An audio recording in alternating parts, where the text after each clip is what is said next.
ఎన్నికలు అయిపోగానే ఓటమి ఎలాగో చవి చూస్తాడు. ఓడిపోయిన తర్వాతల్లా నేను పొత్తు పెట్టుకొని తప్పు చేశాను, పవన్ కళ్యాణ్ వల్లే ఓడిపోయాను, లేకపోతే అధికారం వచ్చిండేవాళ్ళని చెప్పి ఆ పవన్ కళ్యాణ్ మీద నెత్తినేస్తాడు. రేపు రాబోయేది కూడా అదే. ఆయన భీమవరంలో పోటీ చేస్తాడు, ఎక్కడ పోటీ చేస్తాడో ఫస్ట్ పవన్ కళ్యాణ్ ఓడగొట్టేస్తాడు. Top more US based e-learning platform. మీరు కూడా స్లాట్ బుక్ చేసుకోవాలంటే ఈ నెంబర్ కి కాల్ చేయండి. చూసారా, నేను పొత్తు పెట్టుకున్నా, ఈ పవన్ కళ్యాణ్ గెలవలేదు, అనవసరంగా పొత్తు పెట్టుకున్నాను, పొత్తు పెట్టుకోలేకపోయింటే నేను ముఖ్యమంత్రి అయినవాడిని, పొత్తు పెట్టుకున్నాను కాబట్టి నేను ఓడిపోయాను అని చెప్పి ఆ పవన్ కళ్యాణ్ నట్టేంట ముంచబోయే వ్యక్తి చంద్రబాబు నాయుడు గారు. ఆయనకి ముందు చూపుంది కాబట్టి, ఎవడో ఒకటి కావాలి కాబట్టి పక్కన పవన్ కళ్యాణ్ సంకలేసుకొని తిరుగుతా ఉన్నాడని చెప్పి మీ అందరికీ కూడా తెలియజేస్తున్నానమ్మా. కాబట్టి అందరూ కూడా ఆలోచన చేయండి. రేపు రాబోయే 50 రోజులు వైఎస్ఆర్ కాంగ్రెస్ పార్టీ నాయకులందరికీ కూడా ఒక యుద్ధం లాంటిదే. అంతమంది కట్టకట్టుకొని వచ్చినప్పుడు జగన్మోహన్ రెడ్డి గారిని గెలిపించుకోవాల్సిన బాధ్యత మనందరి మీద ఉంది. ఈ నియోజకవర్గంలో మంచి మెజార్టీతో రాజాని సౌమ్యుడు, నిజంగా చెప్పాలి అంటే చాలా నెమ్మదస్తుడు. బాగా అంటే ఇక్కడ ఎలా ఉంటాడో నాకు తెలియదు కానీ అసెంబ్లీలో కానీ ఎక్కడైనా కానీ మంచి మనసున్న వ్యక్తి, బాగా సౌమ్యుడు, ఇదిగా ఉండే కుటుంబం. ఆ కుటుంబం రాజశేఖర రెడ్డి గారికి అతి తక్కువ మంది కుటుంబాలలో, అతి తక్కువ కుటుంబాలలో ఎక్కువ ఆత్మీయత ఉండే కుటుంబం జక్కంపూడి కుటుంబం, వైఎస్ఆర్ కుటుంబం. అదే కుటుంబం రాజశేఖర రెడ్డి గారు చచ్చిపోయిన తర్వాత జగన్మోహన్ రెడ్డి గారు వెంట నడుస్తూ ఈరోజు ముందుకు సాగుతున్న కుటుంబం. ఆ కుటుంబం నుంచి రేపు రాబోయే ఎన్నికల్లో అత్యధిక మెజారిటీ ఇవ్వాల్సిన బాధ్యత మీ అందరి మీద ఉంది. ఈ రోజే ఒక మంచి రోజు. డంకా బజాయించినట్టు మెజారిటీ ఎంత అని ఎత్తుకోవాల్సిన పరిస్థితి ఈరోజు రాజాకు వచ్చేసింది. ఎందుకంటే అభ్యర్థి ప్రకటించేశారు. గ్లాసు పగలపోతా ఉంది రాజానగరంలో. అన్న చెప్పినట్టు గ్లాసు సింకులో పోబోతా ఉంది, ఓట్లు ఫ్యాన్కి 5లో తిరగబోతా ఉంది. రాజాని 50,000 పైచీలకు ఓటుతో గెలవబోతా ఉన్నాడని చెప్పి తెలియజేస్తా ఉన్నా.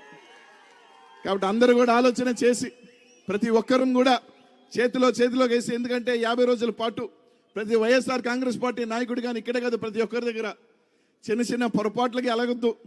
ఈ టైంలోనేమో నలుగులు చేసుకోను, లేకపోతే చిన్న పొరపాటు చేసుకోను, అవతలకు యువతలకు దూకును, ఏమవుతుందంటే దానివల్ల తర్వాత బాధపడటం తప్ప ఇంకేమీ ఉండదు.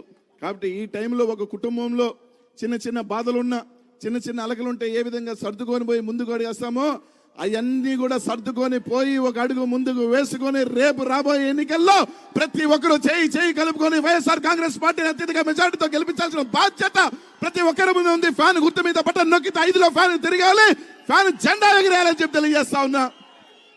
అలాగే రాజా సోదరుడు యువకుడు గణేష్ కూడా నేను ఇది రెండోసారి రావటం మధ్యలో తప్పకుండా వీళ్ళందరినీ కూడా ఈ కుటుంబాన్ని ఏ విధంగా తరతరాలు దశాబ్దాలుగా ఆదరిస్తున్నారో మంచి వ్యక్తులుగా రాజా కానీ గణేష్ కానీ ఇంకా కూడా మీరు దీవించి ఇంకొక దశాబ్దాల పాటు కూడా ఆ కుటుంబం ఈ జిల్లాలో ఇంకా మరింత ఎదగాలని భగవంతుడి ఆశీస్సులతో జగన్మోహన్ రెడ్డి ముఖ్యమైన తర్వాత ఇంకా పెద్ద పదవుల్లో కూడా రాజా రావాలని చెప్పి మనస్ఫూర్తిగా కూడా కోరుకుంటూ మీ అందరికీ కూడా ప్రతి ఒక్కరికి కూడా మరోసారి చెప్తా ఉన్నాను, గెలిచిన తర్వాత తప్పకుండా ఆ భగవంతుడి ఆశీస్సులతో జగనన్న ముఖ్యమంత్రి అయిన తర్వాత ఎంపీగా కూడా ఇక్కడికి మళ్ళీ కూడా వచ్చే అవకాశం ఉంటే రాజాని అడుగుతా ఉన్నాను, మళ్ళీ కూడా వస్తానని చెప్పి మీ అందరం కూడా తెలియజేసుకుంటూ ఈ అవకాశం నాకు ఇచ్చిన పెద్దలందరికీ కూడా పేరు కూడా ధన్యవాదాలు తెలియజేసుకుంటున్నాను.